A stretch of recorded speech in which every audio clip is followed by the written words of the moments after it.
Beberapa dekade terakhir, multimedia ministry menjadi salah satu sarana yang dibentuk gereja dalam upaya mendukung dan menunjang kelancaran dalam ibadah. Beberapa gereja menganggap pelayanan ini penting, tidak penting. Kekurangan sumber daya manusia, mahalnya peralatan, hingga terbatasnya pengetahuan gereja lokal menjadi alasan pelayanan ini dianggap tidak begitu perlu untuk diadakan. Bagi gereja lain yang menganggap pelayanan ini boleh ada, juga tak jarang memahami pelayanan ini sebagai pelayanan yang minor dan bersifat sebagai pelengkap saja. Mungkin hanya sekedar menampilkan lirik lagu, atau mungkin editing video pengumuman, atau bahkan hanya sekedar mempersiapkan presentase slide untuk khotbah di hari Minggu.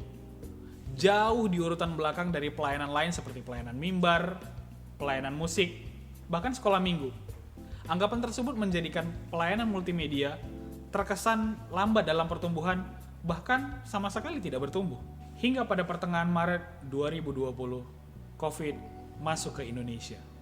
Terjadi penambahan kasus positif sejumlah 4.634. Ini adalah angka yang besar setelah beberapa hari kasus penambahan positif setiap hari adalah di atas 4.000. Kami mohon jangan menunggu sampai 5.000 untuk disiplin protokol kesehatan. Memaksa negara untuk membatasi setiap kegiatan yang membuat kerumunan, bisnis, pendidikan, sarana hiburan, dan tidak lupa ibadah. Dipaksa untuk tidak diadakan hingga waktu yang tidak ditentukan. Gereja sebagai lembaga yang wajib menunjukkan keteladanan juga harus patuh kepada peraturan yang dibuat pemerintah. Pertanyaan berikutnya, bagaimana dengan ibadah minggu? Bagi gereja yang memiliki tim dan peralatan yang memadai dapat melakukan ibadah secara daring dengan format live streaming, memungkinkan jemaat untuk dapat mengikuti ibadah mereka di rumah masing-masing.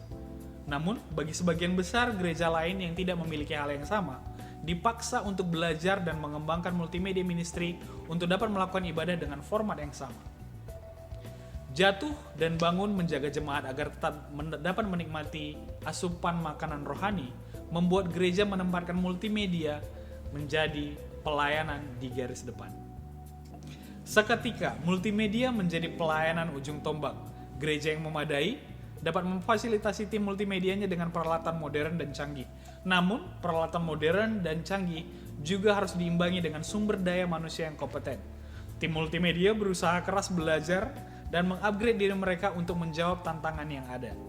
Tidak sedikit juga dari mereka yang tidak menemukan tempat untuk bertumbuh atau mungkin hanya sekedar bertukar pikiran. GSJA memandang kondisi ini sebagai titik awal yang mengharuskan multimedia ministry tidak boleh lagi dipandang sebagai pelayanan pelengkap.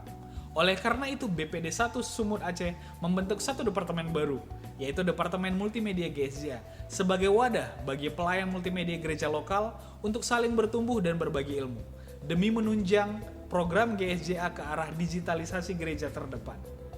Untuk itu, kami mengundang teman-teman pelayan multimedia GSJA gereja lokal untuk bergabung dan bertumbuh bersama di Departemen Multimedia GSJA. Silakan klik link yang disertakan pada deskripsi video ini. Salam GSJA One.